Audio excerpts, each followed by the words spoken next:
մեր հաջորդ խոսնակը Սարգիսն է։ Սարգիսը ունի 12 տարվա եւ ավել փորձ ոլորտում, շատ հետաքրքիր անցնել։ Մի քիչ տեխնիկական հարցեր կան, հեսա արագ կտասեմ։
Բարև բոլորին, ես Սարգիսն եմ, աշխատում եմ սվերասովտում որպես 3D արտիստ, ինչպես ասեցին, ունեմ 12 տարվա փորձ 3D գրաֆիկայի ոլորտում, աշխատել եմ մի շարք AAA խաղերի վրա, ինչպիսիք են Star Atlas-ը, Shrapnel-ը, Battlefield 2042-ը եւ վերջերս թողարկված Battlefield 6-ի վրա նույնպես, ունեմ նաև աշխատանքային փորձ ֆիլմ ինդուստրիայում, աշխատել եմ մի շարք TV շոուների վրա, Netflix-ի, Apple TV եւ HBO-ի TV շոուների վրա։ Այսօրվա իմ workshop-ը վերաբերվում է մեծ ասետների տեքստուրավորման, այս լուծը չգտնեմ, հա, ոնց որ HDMI-ին, հա։ Վերաբերվում է մեծ ասետների տեքստուրավորման վրա մասին է, խոսելու ենք Sharp եւ Blur-ի տեքստուրաների մասին, թե ինչպիսի տարբերություն է տալիս հենց խաղերի մեջ, իրականում շատ մեծ խնդիր է սկսնակ 3D արտիստների մոտ, երբ խաղերի մեջ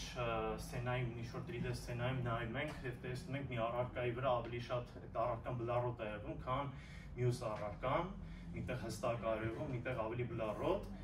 խոսելու ենք, թե ինչպիսի տեխնիկաներ կան, որտեղ որ կարելի է օգտագործել smart մեթոդներ, որը որ դարձնի ավելի ամեն ինչը կաչествան ավելի consistent, օգտագործելով մի շարք տեխնիկաներ, իդեպ կան 3D արտիստներ, հա, կապ չունի սկսնակ թե փորձառու, 30%, հուսով եմ բոլորի համար հետաքրքիր կլինի, Եթե ուզենալու եք զբաղվեք 3D-ով, սա շատ օգտակար ինֆորմացիա կարող է լինել ձեզ համար։ Բայց մինչ այդ տեխնիկաներին ու մեթոդներին անցնելը պետք է մի հատ հասկանանք այսպիսի մի հատ կարևոր հասկացություն, որը որ ամբողջ այդ տեքստուրավորման ընթացքը հիմնված է լինելու դրա վրա, դա կոչվում է Texel Density։ Texel բառը իրենից առաջացել է տեքստուր եւ Excel բառերից, տեքստուր եւ Excel-ից L բառը եւ այդտեղից առաջացել է Texel բառը։ Այսպես լինում։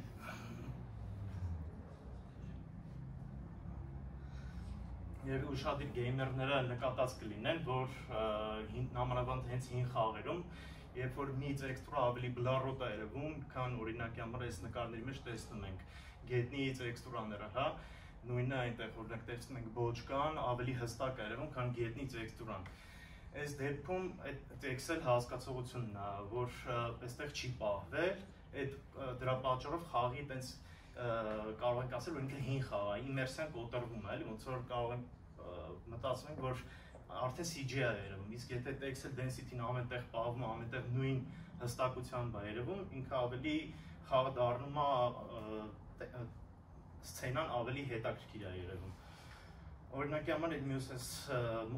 օրինակը դիտարկենք, սամբյունի լուչը չկպա։ Այս բոճկան, որ հիմա օրինակի համար նայում ենք, որը վերցրել եմ Megascans-ի մոդելներից, այս դիրքով նայելուց տեքստուրան գետնի ու բոճկայի ոնց որ նույն հստակությամբ է, չէ՞ երևում, բայց եթե իրանց մոտիկից նայենք, կտեսնենք ակնհայտ տարբերություն, որ գետնին ավելի բլառոտ է երևում, քան բոճկայի տեքստուրան։ Այս դեպքում միգուցե հարց առաջանա, թե ինչի է այսպես, միգուցե մտածեք այն մյուս բոճկայի վրա ավելի բարձր ռեզոլյուշնի տեքստուրա է օգտագործած, քան գետնի վրա, բայց իրականում չէ, երկու տեղն էլ 4096-ի վրա 4096 տեքստուրա է օգտագործված, պարզապես նրանց ֆիզիկական չափերն են տարբեր, սքեյլերը տարբեր են։ Այդ իսկ պատճառով մենք արդեն ներմուծում ենք այսպիսի Excel հասկացողությունը, որը որ իրանից ներկայացնում է չափման միավոր։ Իսկ այդ չափման միավորը մենք ոնց ենք ստանում, վերցնում ենք տեքստուրայի չափը եւ բաժանում ենք մի մետրի վրա։ Ստանում ենք օրինակ 20.48 պիքսել սանտիմետր։ Սա ինչ է նշանակում, այսինքն մեր մի սանտիմի վրա ցույց է տալիս, թե քանի հատ պիքսել է ցույց տալիս այդ մոդելի վրա, այսինքն այս դեպքում 20 հատ պիքսել։ Հիմա texture resolution բաժանած object size-ի ստանում ենք texel density-ին։ Հիմա այս օրինակի վրա, բարձ օրինակի վրա տեսնենք, օրինակ մեջտեղի բոճկային վրա, բոլորի վրա նույն տեքստուրանն է assign արած ու տեսնում ենք, որ մեջտեղի վրա 1024-ը 1024-ի վրա տեքստուրա է ու նրա texel density-ն 10.24 պիքսել սանտիմետր, այսինքն մի մետրի վրա, մի սանտիմի վրա 10 պիքսել է երևում։ Հիմա եթե նույն այդ տակառը երկու անգամ scale անենք, 200%-ով մեծացնենք, նրա texel-ի չափը կփոքրանա, կդառնա 5.12, թողնելով էլի նույն տեքստուրան։ Իսկ նույնը հակառակը, եթե փոքրացնենք, նրա texel-ը կմեծանա, այսինքն ավելի շատ ինֆորմացիա ենք տենալու այդ չափերի մեջ։ Հիմա որպեսզի բոլորը բերենք նույն texel-ի չափ, պետք է տեքստուրաների չափը փոխենք։ Այսինքն 1024-ը դնենք 512-ով, իսկ մեծի դեպքում ավելի մեծ տեքստուրա։ Այս դեպքում, ինչպես տեսնում եք, վանդակները տեքստուրայի վրայի չեքերը դառնում են նույն չափի։ Այսինքն արդեն կունենանք այս դեպքում consistent texel density։ Այսքան ինչպես արդեն ասեցի, այդ ոչ ճիշտ այնց տարբերվող texel density օգտագործելուց խաղի այդ իմերսիան կորում է, ամեն ինչ դառնում է ավելի շատ այնց արհեստական, որ CGI-ի տեսք է տալիս։ Բացի այդ, 3D artist-ներին texel պահելը օգնում է, որպեսզի խաղը լինի օպտիմիզացված։ Այսինքն ինչ է ամեն 3D artist չի որոշում վերցնի, օրինակ ամեն փոքր արկայի վրա 4-ը կա տեքստուրաներ օգտագործի 4096-ի վրա։ Վերջում եթե տենց անեն, ունենանք ոչ consistent texel density ու խաղն էլ ծանրանալու է։ Իսկ մենք այդքան ռեսուրս չունենք, ոչ մեկ էլ այդ խաղը չի քաշելու օգտագործի։ Դրա համար այս ձևով փորձում ենք խաղը պահենք օպտիմիզացված։ Իսկ այսպեսի հարց կարող առաջանալ, ինչպես որոշենք, թե ինչքան texel density-ը անհրաժեշտ տվյալ առարկայի համար։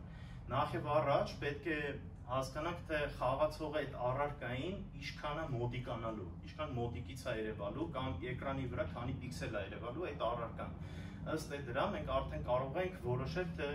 այդ չափման միավորը ինչքան ենք տալու։ Նաև կախված է, թե այդ խաղը first person-ը երրորդ դեմքից է, թե ստրատեգիա խաղը, top down խաղը։ Կան ստանդարտներ environment-ների առարկաների համար, օրինակ որ օգտագործում ենք 10.24 պիքսել սանտիմետր։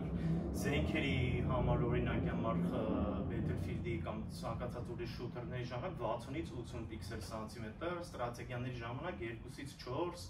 բայց էլի ասում եմ կախված է այդ պրոյեկտից, ամեն պահի ինքը կարող է փոխվել, նաև ստիլիստիկայից կապված, կարող է stylized խաղը այդ ժամանակ այդքան շատ texel density անհրաժեշտ չլինի։ Իսկ ինչպես ասացի, environment-ի համար 10-24 ենք օգտագործում, բայց ոչ միշտ։ Օրինակի համար դիտարկենք մի այսպիսի օրինակ, հեռվում կան օրինակի համար այսպիսի ժայռեր, որը որ խաղացողը երբեք իրան չի մոտիկանալու, այսինքն մոտիկից այդ ժայռերին չենք տենալու։ Այս ձևի մեշերին ասում են distant measure, հեռավորություն հեռվում դրվող measure են իրանք։ Ու այդ դեպքում իրանք կարող են օրինակ տալ 2 պիքսել սանտիմետր ու ոչ թե բոլորի պես 10-24-ով։ Իսկ եթե մտածենք ամեն դեպքում լինի այնպիսի վիճակ, երբ որ խաղացողը ամեն դեպքում կարողանում է մոտիկան այդ ժայռերին, այդ ժամանակ ինչ ենք անելու, հոտ չենք օգտագործելու 100,000-ը 100,000-ի վրա տեքստուրա, հա, ինչպես ասած ինչքան մեծ ալեմ, այդքան տեքստուրան մեծ պիտի լինենք, որ տեքստելը հավասարվի։ Այս դեպքում ենք արդեն օգտագործում smart մեթոդներ, խելացի մոտեցումներ ենք տալի, շեյդերների միջոցով, այլ ոչ թե պարզապես ամեն մեջ իրա տեքստուրան ենք տալի։ Հիմա այս պահին կարող ենք անցնել մյուս էտապին, որը որ այդ մեթոդները ցույց կտամ Unreal Engine-ի մեջ, թե ինչպիսի մեթոդներ են օգտագործում AAA խաղերի ժամանակ։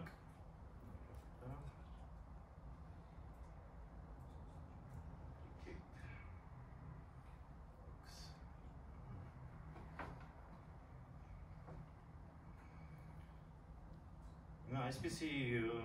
օրինակներով կարող ենք անցնել վիտրինաների վրա այդ դեմո որպես կարող ենք տեսնել, թե ինչպիսի մեթոդներ կան։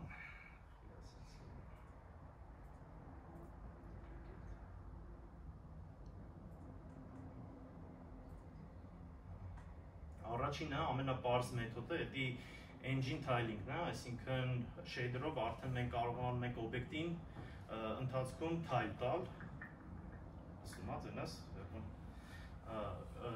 Ընթացքում կարող ենք tile տանել, օրինակի համար այս դեպքում շարել ենք մի հատ այսպիսի կուբեր, որի տեքսելես ամենտեղ 10.24 է, հիմա սա 2 մետրանոց է, մյուսը 4-ը 4-ի վրա, մյուսը 8-ը 8-ի վրա, հիմա օրինակի համար այս կուբը, որ ուզենանք scale անենք, չէ, այս ձևով, կտեսնենք, որ հիմա արդեն այս տեքստուրան մեծացավ նրա հանդեպ, էսի ավելի բլարոտ այրևում, քան էսի։ Այս դեպքում ինչ ենք անում, shader-ը իր մեջի, որ օգտագործում է դրված է սրա վրա, պարզապես կարողանում ենք 2 անգամ tile անել, tile անելուց արդեն հավասարվում է մեկը մյուսին։ Այս ձևով արդեն մեծ պատերի մոդուլները կարող ենք այս ձևով tile անել ու ստանալ այդ նույն տեքստելը, նույնը այս սրա համար։ Մեծացրի, կարող ենք արդեն tile-ը 4 դնենք ու ստանանք նույն տեքստելը։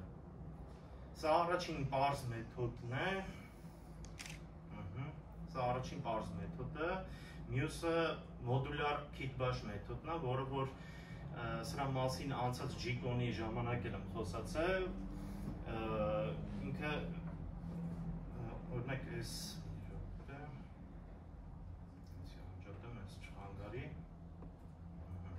օրինակի համար այս մեծ կառույցի վրա օգտագործված է 4 հատ տեքստուրա, որի վրա բոլոր այս մատերիալների վրա pixel density-ն պահած է լինում, այստեղ օգտագործել ենք այսպիսի պատի տեքստուրա,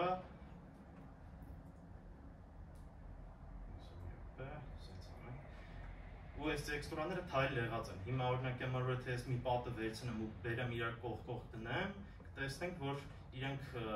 առանց կարերի սիմերի երևում են, չեն երևում, էլի սիմերը չեն երևում ու այս ձևով կարող ենք մեծ կառույցներ սարքել նույն ձևի այն մյուս մեթոդներով, մյուս այս մոդուլներով։ Այսի կոչվում է մոդուլյար kit-bash, sense լեգոներով sense սարքում ենք բուջուր կտորներ ու այդ կտորներով սարքում ենք մեծ environment-ներ, օգտագործելով ընդհանրապես այսքան մատերիալ։ Իսկ մյուս մեթոդը, եթե մոդուլները ամեն դեպքում չենք սարքում, այլ ուզում ենք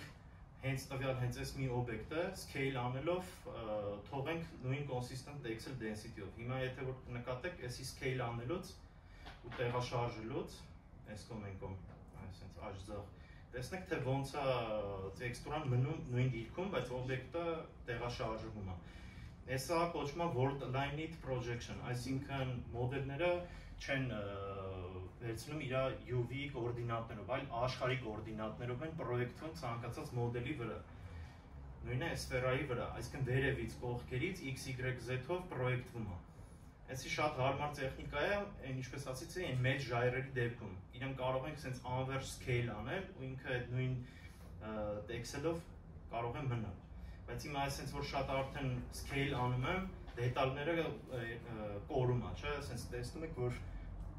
պրոյեկտորի վրա երևում է, չէ, նայում չէ։ Հիմա այս ձևով արդեն ասենց տեքստուրան տեսնում ենք, որ կրկնվում է։ Այս դեպքում, որպեսզի հավելյալ ինֆորմացիա կարողանանք ավելացնել, օգտագործում ենք այս մյուս մեթոդը, էլի ես նույն քարերի վրա ցույց տամ։ Դա մակրո եւ դիթեյլ նորմալներն են։ Մակրոն իրենից ներկայացնում է այսպիսի մի տեքստուրա, հիմա սրա վրա, չէ, սրա վրա ստերած։ Էլի այս մոդելները մեգասկանսի մոդելներն են, որը որ ունեցել են իր առանձին տենց տեքստուրաները, հա, ես որ սենց մեշը նայեմ, մեշը որտեղ է։ Մակրո։ Այսա մակրո նորմալն է, այսինքն տեսնեք փռվածք ունի, ու ինքը ոչ թայլի տեքստուրա է։ Սրա տեքստուրան դրվում է վրան ու հավելյալ այսպիսի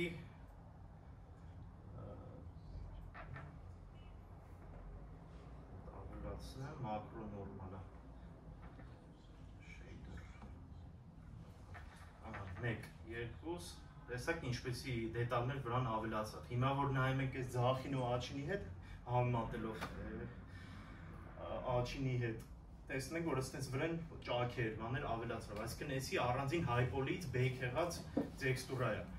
Իսկ մի հատ էլ վրայից, ինչպես ասած, մակրո եւ դիթեյլ նորմալ, իսկ դիթեյլը արդեն մի հատ թայլի նորմալ մեփ է, էլի քարի տեքստուրա է նմանատիպ։ Այսպես։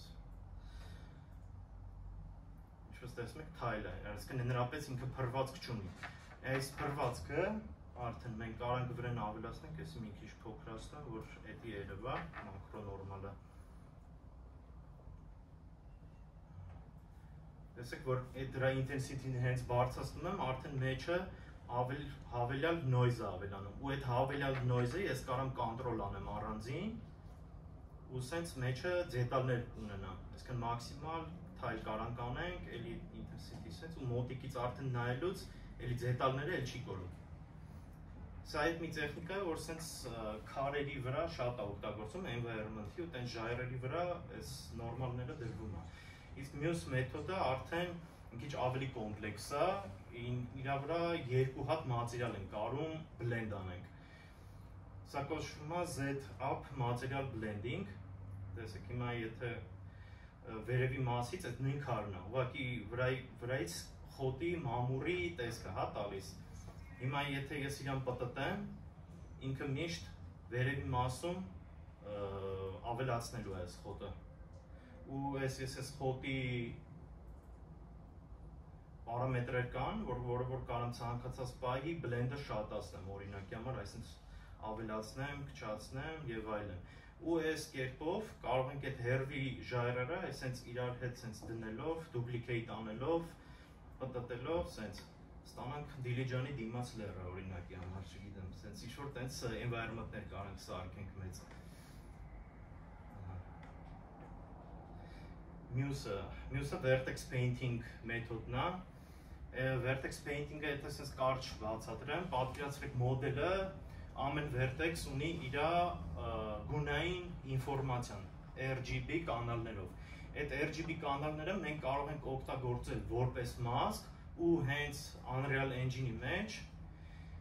նկարելով վրան, տեսեք այս brush-ը որ վերցնում եմ, այս brush-ը ես կարող եմ ցանկացած բայի մեծացնեմ, փոքրացնեմ, intensity, strength եւ այլն։ Ու օրինակ այս դեպքում red կանալով կարող եմ sense նկարել, վրան այդ մասը ավելանա ու ջնջի։ Հիմա բայց օրինակ տեսեք green կանալն եմ սխմում, չէ, այս կողքի վրա կան որ կանալի մեջ նկարեմ, էլի։ Sense որ վիզուալով էլ տենան, կարող ենք sense RGB կանալները միացնենք։ Այսինքն այս որը որ կարմիր է, այդ մասը, այդ մատերիալը քարի ավելանում է։ Հիմա green-ն եմ ավելացնում։ Այսինքն ամեն կետը տեսնում եք, այս ամեն կետի վրա ես կարող եմ նկարեմ։ Բայց իմի որ անջատեմ, ոչ մի բան չի երևում, որովհետև ես shader-ի մեջ կանաչ կանալի համար ես ոչ մի մատերիալ չեմ դրել, որ blend արվի։ Այդ դեպքում այս կողքի վրա մի հատ էսենց դեմո եմ դրել, որպես օրինակ։ Իսկ այս սրա վրա արդեն այդ բոլոր կանալները կան։ Հիմա օրինակի համար red կանալի մեջ կարամ ես սենց արանքները, օրինակ սենց կեղտ ավելացնեմ, նկարեմ իմ ուզած մասերը կամ green կանալի մեջ, green կանալը strength, փոքրացնեմ, ու սենց մեջերը ավելացնեմ, ու եթե նկատում եք, սենց ավելացնելուց ինքը արանքներն է սկզբից այդ խոտը ավելացնում քարերի, քան միանգամից blend-ը արվում։ Այդ ժամանակ էլ օգտագործվել է heat map, որը իրանից ներկայացնում է այդ քարի տեքստուրայի խորության տեքստուրը, որ հասկանում է, որ մասն ավելի հետև ընկած, որը դեմ ընկած։ Հիմա ես որ տենց ավելացնում եմ, դրա համար սկզբից արանքներն է անում, հետո նոր արդեն ծածկում է լիովին։ Խոսքով այս vertex painting-ը AAA խաղերի ժամանակ շատ է օգտագործվում, տենց մեծ մակերևույթներին, landscape-ների վրա նկարելուց օգտագործում ենք այս մեթոդիկան։ Մյուսը դա material RGBA layers-ն է, ինքը շատ նման է այս vertex painting-ին, պարզապես ես քարի վրա ոչ թե ես դվիժոկի մեջ եմ նկարում vertex color-ները, այլ իրան ավելացնում եմ, նկարում եմ օրինակ Substance Painter-ում։ Օրինակ Substance Painter-ում նայեք, տեսնեք մի հատ այսպիսի մասկ նկարած։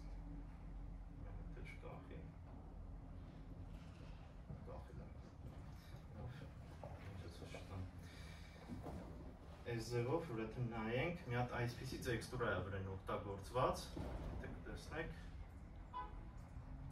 վրան կան բոլոր այդ ինֆորմացիաները, օրինակ եզրերը, խորքերը ընկած, առանձին տենց գույնային մասկերով կարանք իրանց օգտագործենք, օրինակ red կանալն եմ հիմա մի հատ առանձին վերցնում, green կանալը, blue կանալը, ու այս կանալները որպես մասկ օգտագործելով, ես արդեն կարող եմ այս ամեն ինչի վրա իմ ուզած գույներով փոփոխություններ անեմ կամ մատերիալներ blend անեմ։ Օրինակի համար վերցնենք, օրինակ հենց այս կանաչ color-ը, 3 հատ մատերիալ է, սրա վրա blend արվում, հա։ Օրինակ այս։ Այս պարզապես tint mask է։ Ու այս պահին կարող եմ sense գույները փոխեմ, վրան վարիացիաներ ավելացնեմ արդեն այս քարի վրա։ Ու մենակ ներշի քարի վրա ենք օգտագործում, ցանկացած environment-ի տենց մեծ asset-ների վրա կարող ենք այսպես mask գեներացնել Painter-ում ու օգտագործել որպես mask։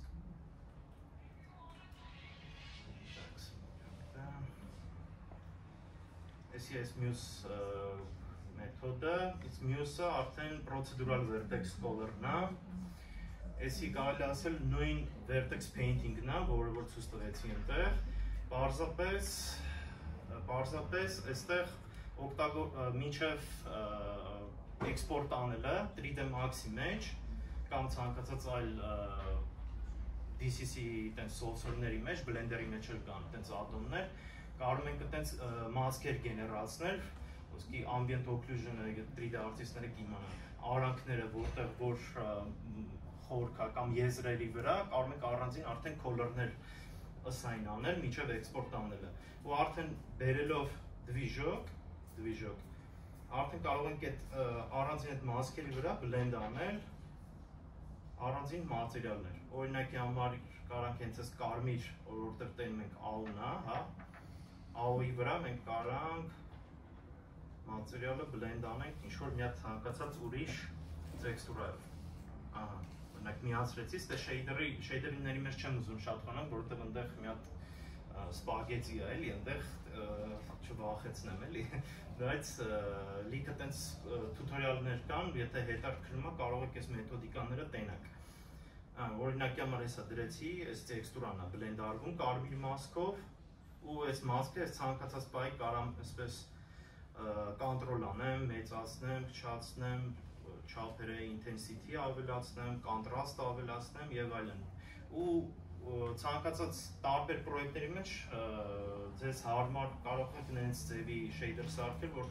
հարմարեցվի ու ավելի շատ ունենաք էլի կոնտրոլ։ Հիմա այս որը որ ցույց եմ տալիս, այս բանը ես օրինակ իմ պերսոնալ պրոյեկտների վրա հենց այս մատերիալներն եմ օգտագործում ու ոնց որ ստացվում է։ Մյուսը projection and mesh decals-ն է,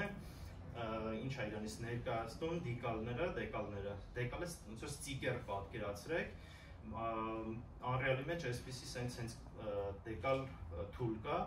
որ այսպիսի քանդված տեսքերի շոր տեքստուրաներ կարող եմ ցանկացած դիրքում դնել, մեծացնել, փոքրացնել, քանդած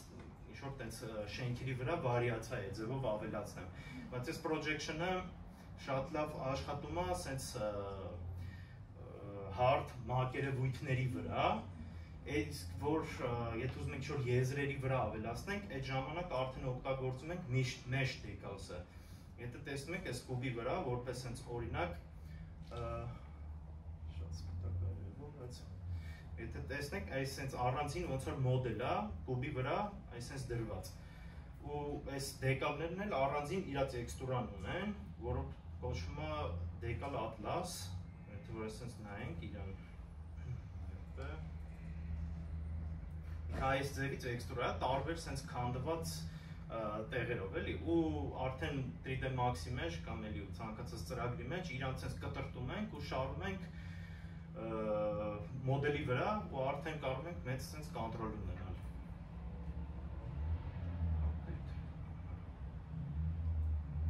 Ու իրականում էսի ավելի թեթև է աշխատում, քան projection-ը, այսինքն սրանք ամեն մի projection ավելացնելու համար ինքը առանձին ոնց որ draw call-եր է հաշվում ու GPU-ն այդ ձևով ծանրացնում է։ Իսկ այս ձևով մի հատ տեքստուրայով Atlas-ով մենք կարող ենք մի հատ ամբողջ շենքի վրա այդպես քանդած տեսքեր ավելացնենք ու վարիացիանել այդ ձևով կոտրվի։ Հիմա սրանք հիմնական այդ բաներն են, մեթոդներն են, որը որ AAA խաղերի մեջ օգտագործվում են։ Ճիշտ ավելի տեն շատ կոմպլեքս բաներ կան, բայց սրանք շատ այդ ամենահիմնականներն են։ Եվ վերջում մենք այս բոլոր մեթոդները կարող ենք մի հատ master մատերիալի մեջ ունենալ, գրած, հա, այդ բոլոր պարամետրերը կոնտրոլնելով, անջատելով, միացնելով ու ամբողջ environment-ը այս master մատերիալից instance-ներ սարքելով, ամեն օբյեկտի վրա դնելով օգտագործենք ու արդեն մեկի վրա vertex paint միացնենք, մեկի վրա z material blending-ը եւ այլն։ Ու այս ձևով կարող մեծ environment-ներ սարքել։ Հիմնականում ես կանե թե հարցեր կան, կարող հարցնեք։ Չկա հարցեր։ Հարցեր կան։ Ասեք։ Մի քիչ բարձր է։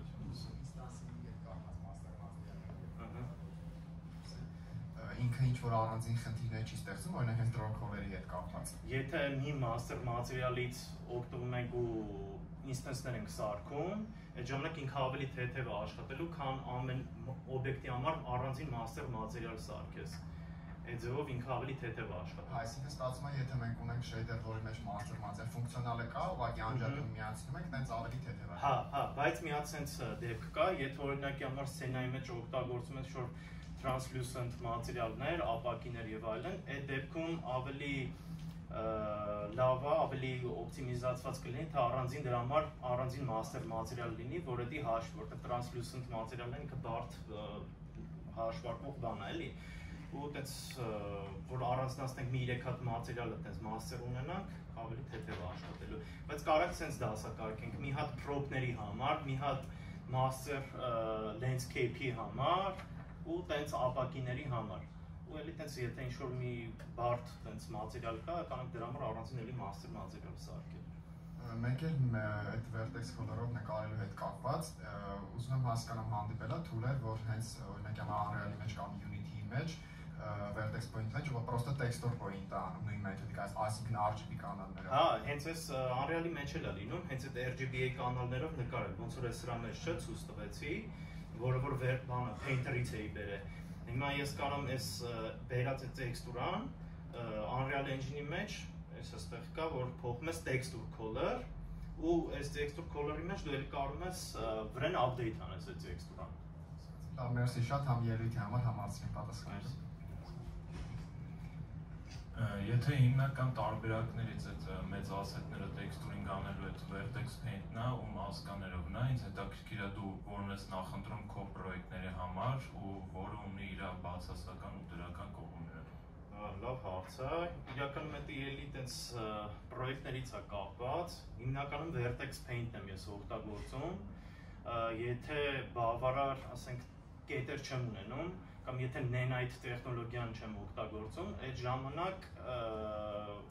շատ ժամանակ պետք է ավելի ձեռատալիս RGB-ի տենց կանալներով նկարեմ, բայց եթե կետեր ունեմ, օպտիմիզացիայի տենց շատ տենց խնդիր չկա, այդ ժամանակ Vertex Paint-ի կա, այսինքն պրոյեկտից կախված էլի, պետք է հասկանաս, թե այդ պահին որն է ավելի հարմար, իսկ եթե պրոյեկտներում ես ինչ-որ աշխատում, իրանք ընդեղ արդեն նախորդ pipeline-ը տված է լինում, ասում են կարաս պետք է օգտագործել այս ձևով, RGB-ի մասկ չենք օգտագործում, բայց քո պրոյեկտից է կախված էդի։ Էլի կան հարցեր։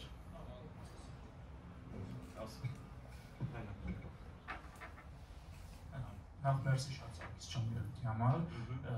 հարցս ավելի շատ architecture shader-ի, այսինքն architecture pipeline-ին էլ վերաբերում, լինում է դեպքեր, որ client-ը professional client չի ու ինքը իր workflow-ն չունի ու չի էլ համաձայնվում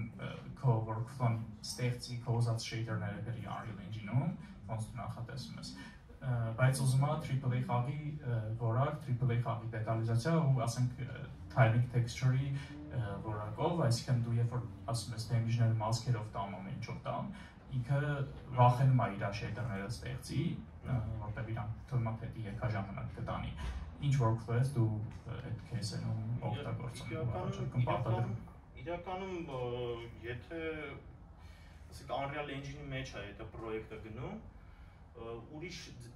ձևեր չկա էլի անելու, պարուպում պետք է այդ master material-ների կլիենտին էլ առաջարկել, ասենք, որ այս ձևը տենց է, ավելի թեթև է աշխատասրին, կարծիքով պետք է կլիենտի հետ լեզու գտնել, համոզել, որ այս ձևն է, չի։ Damage data-ով երևի ավելի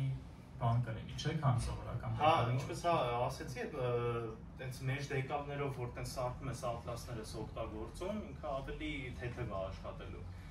Եթե այդ ձևով ասի անենք, Vertex Paint չանենք, որովհետև չգիտեմ, չեմ ուզում, այդ ձևով պետք է արդեն իրան է հարմարվես ինչ-որ չափով էլի։ Այսի շատ։ Այստեղ էլի հարց։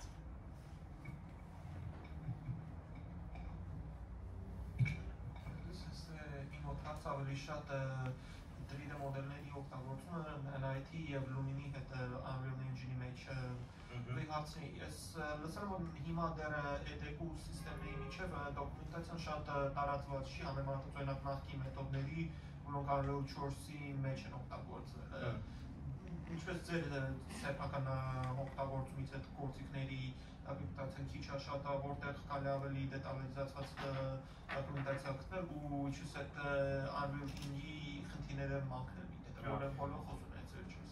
Իրականում Nanite-ի ու Lumini վերաբերյալ արդեն հենց իրանց Epic-ի դոկումենտացիայում բավականին ինֆորմացիա կա, դեմից չկար ու համ էլ արդեն բավականին օպտիմիզացվածն է, եթե չեմ սխալվում, արդեն 5.7 վերսիան դուրս եկավ ու էլի ավելի օպտիմիզացված է արդեն այդ Nanite-ը աշխատում։ Ու կստացի այդ Nanite-ի հետ կապված օրինակ 5 վերսիաներում 5.3-ներ, տոլի 5.4-ներ, որը որ Vertex Paint-ը դրա վրա լավ չէր աշխատում։ Հիմա այս թազը արդեն վերսիաների մեջ այդ խնդիրը արդեն լուծել են։ Իսկ մի թե այդ պրոյեկտում Nanite օգտագործես, թե էլի սովորական ստանդարտ pipeline-ով, էդի էլի ասում եմ պրոյեկտներից է կախված, պետք է մի հատ, չգիտեմ, տեղ արտիստներ լինեն, դեմից որոշեն, թե որ pipeline-ով են առաջնորդվելու ու նոր ամբողջ production-ը այդ ձևով ոնց որ սկսեն անել էլի։ Ես եք ասել, որ հələ Unreal 4-ի ստանդարտ pipeline-ը կա 5-ի մեջ ու կարելի է ինչպես կողմ կա, օգտագործում է, հենց իմ էլ այդպես խաղեր կան, որ հələ այդ ձևով են անում, չի ամբողջովին bake Lumen-ը չեն օգտագործում, էլի bake light mapper են էլի օգտագործում, Նենց էլ կա, նենց պրոյեկտներ էլ կա, նենց էլ էլի, արդեն կախված է իրանց target-ից, ոնց որ իրանց խաղացողները high performance տենց կոմպերի վրա են target-ը դնում, թե որ ավելի հին կոմպերի վրա էլ բացի խաղերը, ոնց որ էդրանով են առաջնորդում ու տենց pipeline դրա վրա կառուցում են էլի։ Բայց կա մի հատ էլ սեփական հարցերի աշխատանքի վրա չզուտ կարծիք Unreal Battlefield-ի 346-ի ու 6 միջև որի ժանրակեր ավելի գլխացավ աշխատել է, հա։ Ես ոնց որ ասացի 2042-ի վրա եմ աշխատում, 1.6-ի, ես կոնկրետ այդպես բան չեմ կարող ասեմ, երկու պրոյեկտներն էլ հետաքրքիր են։ Խաղի առումով որպես գեյմեր 6-ը ինձ դուր ա գալի, բայց ամենալավը Battlefield 1-ն էր։ Էլի հարց կա։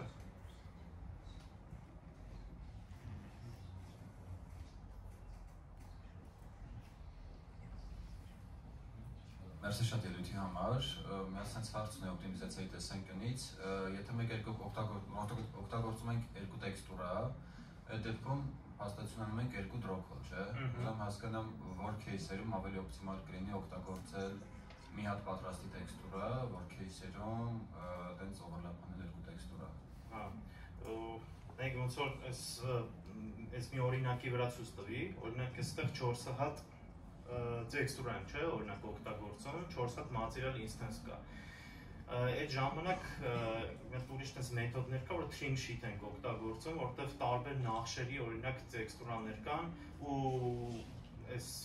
առանձին այս մոդուլների վրա օրինակ էդի օգտագործում եմ արդեն ու ավելի տենց դառնում է ինքը օպտիմիզացված։ Ու